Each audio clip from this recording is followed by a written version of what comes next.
अस्सलाम वालेकुम, hi everyone, welcome back to my channel. कैसे हैं आप सब लोग। और ये जो व्लॉग है ये पिछले वीक का है। यार मुझे ना सीरियसली टाइम नहीं मिलता। व्लॉग का ये है कि वीडियोस बन जाती है, बस एडिटिंग का टाइम नहीं मिलता। तो मैं यहाँ पे बना रही थी मिक्स, जो पालक वाली दाल होती है ना, अरहर की दाल जिसको बोलते हैं, वो मैं बना रही थी। तो इसका रेशियो कुछ ऐसा होता है कि सारी दालें जो है ना वो हाफ़ होती है, और हाफ़ जो है ना वो ग्रीन वाली दाल, जो ग्रीन अरहर की होती है, वो दाल ज़्यादा होती है इसके अंदर।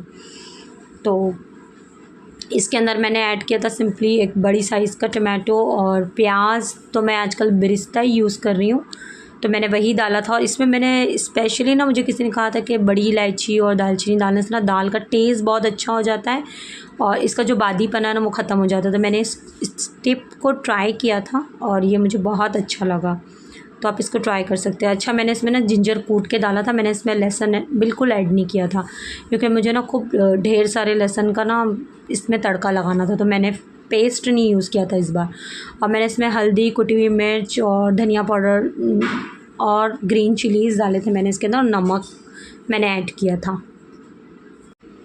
और मैं इसको प्रेशर लगा दूँगी और जब ये अच्छी तरह से गल जाएगी तो मैं इसको तड़का लगाऊँगी। और तड़के में मैंने यूज़ किया था खूब ढेर सारा लहसुन, क्योंकि मैंने इसमें अदरक लहसुन का पेस्ट यूज़ नहीं किया था। ओनली अदरक को जो है मैंने जस्ट ऐसे ही कूच के, छोटे छोटा सा नहीं, दरदरा सा कूच लेते हैं, बस वैसे ही मैंने डाल दिया था। और अब इसमें मैं खूब ढेर सारा हरा धनिया डालूँगी और इसमें जाएगी एक पूरी गड्डी पालक। पालक को खूब अच्छे से मैंने जो है वो पहले वॉश किया था, उसके बाद मैंने उसको बारीक बारीक कट किया था, और उससे जो है ना इस दाल का टेस्ट बहुत बहुत ज़्यादा अच्छा आता है और ये दाल बहुत टेस्टी लगती है। स्पेशली मुझे तो ये दाल और मेरे बच्चों को भी ये बहुत पसंद है। बस ये कि प्रोसेस थोड़ा सा लंबा है, लेकिन ये है कि ये दाल बनती बहुत अच्छी है। मैं कभी कभी, लेकिन वीक में 15 डेज़ या मंथ में एक बार तो मैं इसको एटलीस्ट ज़रूर बनाती हूँ। 15 डेज़ तो नहीं पॉसिबल हो पाता क्योंकि बड़े झमेले हैं इसके, तो मैं कोशिश करती हूँ कि एटलीस्ट मंथ में एक बार तो ज़रूर बनाया जाए।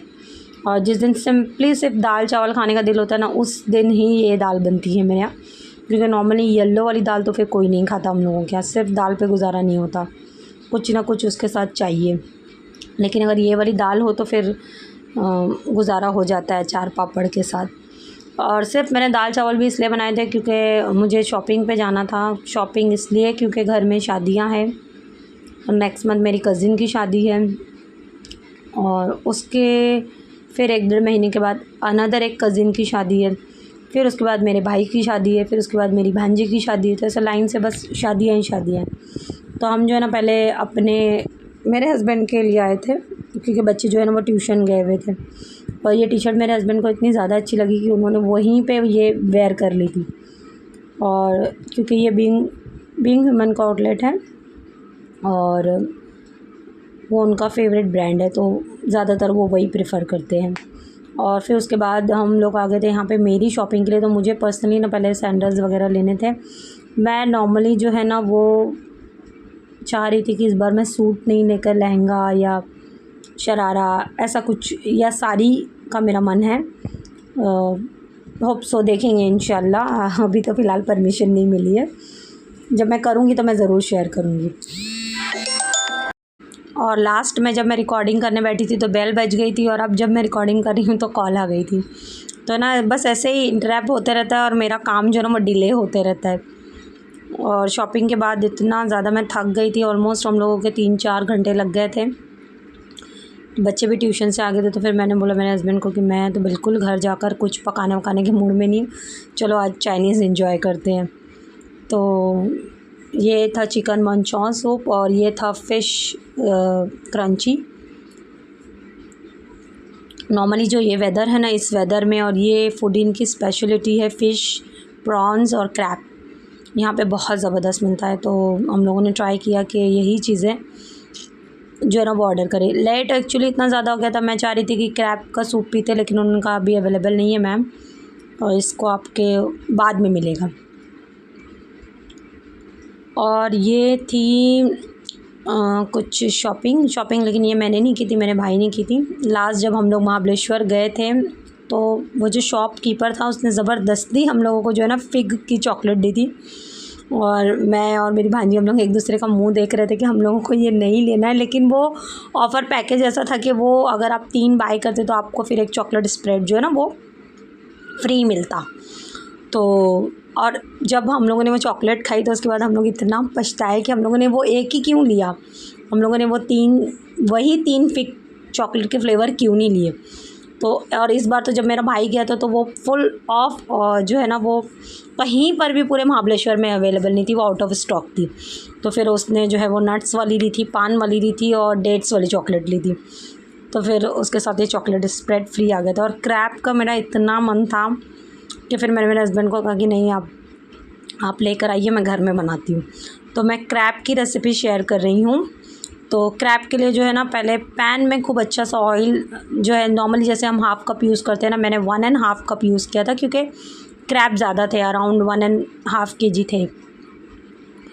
तो जब तेल अच्छे से गर्म हो गया था उसके बाद मैंने इसमें डाला था curry leaves, only curry leaves, और मैंने कुछ भी नहीं डाला था तड़के वड़के में। और उसके बाद मैंने इसमें अराउंड 2 प्याज और आई थिंक 1 बड़ी साइज़ का टमाटो, मैं इसमें बहुत कम यूज़ करती हूँ, डालने वाले डालते हैं लेकिन मैं नहीं डालती हूँ। मैंने एकदम बारीक चॉप करके डाला था क्योंकि मुझे थोड़ा सा यानी वो थिक वाली ग्रेवी चाहिए थी। तो जैसे ही प्याज और टमाटर हो गए तो उसके बाद मैंने इसमें डाला था क्रैब का मसाला। मसाले में मैंने इसमें यूज़ किया था सूखा नारियल, काजू, खसखस और अदरक, लहसुन, हरी मिर्च, हरा धनिया, ज़ीरा और सौंफ। ये जो है ना ये क्रैब का मसाला है।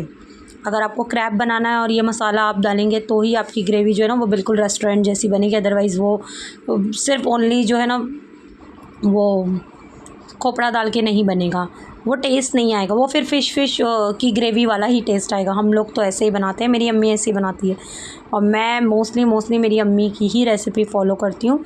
मैं इधर उधर से या यूट्यूब से या इससे कुछ भी नहीं फ़ॉलो करती। मैं अम्मी से आज भी अगर मैं कहीं पे अटक जाऊँ या मुझे नहीं, इसके मसाले के लिए भी मैंने इवन अम्मी को ही फ़ोन किया था कि अम्मी मैं कैसे बनाऊँ। तो फिर मेरी अम्मी ने बोला कि देखो ऐसे मसाला निकालो और इसको ऐसे बनाओ। तो फिर मैंने इसको ऐसे बनाया था क्योंकि मैं फ़र्स्ट टाइम बनाई थी। मेरी शादी के बाद मेरे हस्बैंड ये फ़र्स्ट टाइम लाए थे। नॉर्मली वो नहीं लाते खाते वो लोग, ऐसे कहीं से आ गया या कुछ। तो एक्चुअली हुआ ये था कि एक वीक पहले ना मेरे 2 भांजे भतीजे दोनों ने ही ना क्रैब का सालन बना के दिया था।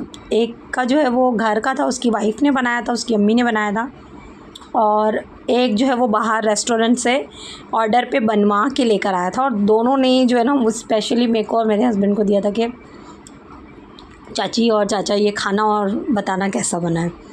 तो मेरे इत्तेफाक से उस दिन हिजामा हुए थे। तो हिजामा जब होता है ना तो 48 आवर्स तक आप नॉनवेज नहीं खा सकते। तो मैंने तो नहीं खाया था, तो मेरे हस्बैंड को बड़ा अच्छा लगा। तो फिर उन्होंने कहा नहीं मैं लाता हूँ, तुम बनाना। तो क्रैब को जो है वो आप अच्छे से जहाँ से परचेज़ करेंगे वहाँ से उसको अच्छे से जो है ना क्लीन करवा लें, लेकिन उसके बावजूद इसको खूब अच्छे से आपने वॉश करना। और जब आप क्रैब ख़रीदेंगे ना तो क्रैब जहाँ पर ख़रीदे जाते हैं वहीं पर वो बनते भी हैं, मतलब उन लोग बना के देते हैं। इसको घर में लाके बनाना थोड़ा सा रिस्की होता है, ये आप ना ही करें तो अच्छा है। हाँ कोई एक्सपर्टीज़ है तो फिर अदरवाइज़ कोई इशू नहीं है, लेकिन मुझे नहीं आते बनाने, मेरी अम्मी को आते हैं बनाने, वो बना लेती हैं घर में। तो आप वहीं पर से इसको खूब अच्छे से जो है ना वो कट करवा लें और घर ले आए। और उसके बाद यहाँ पे इसको हल्दी और नमक के पानी में डिप करके एटलीस्ट आधे से पौने घंटे के लिए रख दें। और उसके बाद इसको खूब अच्छे से वॉश करें। वॉश करना इन द सेंस इसके अंदर जो ये जो पेटी है ना इसकी, ये जो इसका पेट होता है, पेट वाला हिस्सा होता है इसमें, तो ये वाले हिस्से में ना थोड़ी सी इम्प्योरिटीज़ रहती है। इसको अच्छे से क्लीन करें, खूब अच्छे से पानी में वॉश करें जब तक ये वाइट ना हो जाए। उसके बाद इसको मसाले में खूब अच्छे से भुनें और इसमें खूब ढेर सारा धनिया डालकर, सॉरी आज मेरी पता नहीं ज़बान को क्या हुआ, इतनी बार मिस्टेक हो रही है। ये होता है कि जब आप काम करते करते करना छोड़ देते हैं ना तो फिर बिल्कुल आदत छूट जाती है। और ये इसकी फ़ाइनल लुक। मिलूँगी आपसे अगले व्लॉग में, जब तक अपना ख्याल रखिएगा जी। अल्लाह हाफ़िज़, बाय बाय।